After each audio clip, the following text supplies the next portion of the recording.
in this whole coronavirus situation, there is nobody on the atheist side or the Christian side saying, you know what, it's just survival of the fittest. Let's just let the virus take out the unfit people, and the fittest will survive.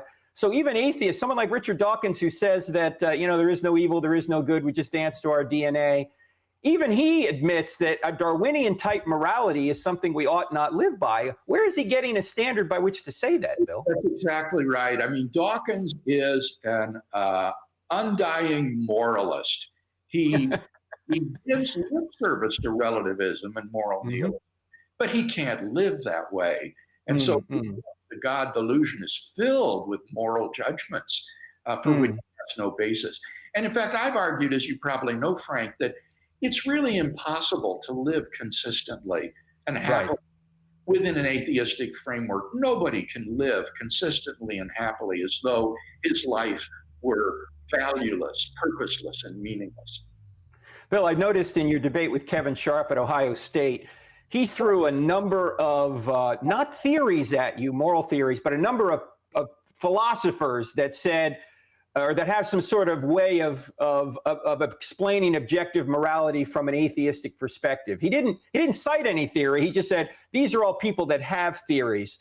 In your view, what is the best atheistic theory for objective moral values and obligations? And why does that still fail? Well, I suppose, I guess I would say the best would be Eric Wielenberg's Platonism. You posit some sort of abstract entities like justice, love, fairness, loyalty, and then you argue that we ought to order our lives so as to maximize these values in our lives. And I had a debate with Eric Wielenberg on this, where I presented a number of, I think, decisive objections to his naturalistic view. And this is going to be now released in the form of a book with responses by two atheistic ethicists, as well as a couple of Christian ethicists. So if folks are interested in pursuing this theory further, I'd commend the book to them. Why would anybody be obligated to obey any naturalistic theory, Bill? Where do obligations come from? That's really hard. Say you do have Platonism, where there is this realm of abstract objects called moral values, like justice, loyalty, fair play. These really exist. Well, probably on Platonism, moral vices also exist as abstract objects. Lethargy, hatred, rapacity, greed. Why am I obliged to align my life with one set of these abstract objects rather than the other? I can't see any basis in Platonism for moral obligation and hence moral duty.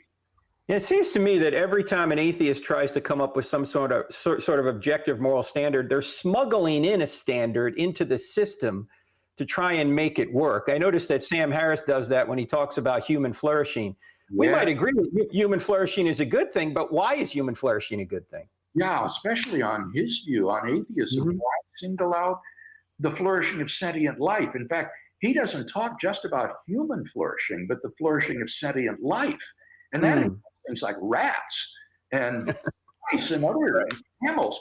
So on his view, if we were to say use the aged or those who are susceptible to coronavirus as food for rat farms, that would lead to the flourishing of sentient life on this planet and would therefore be the good. It would increase goodness, and therefore that's what we ought to do.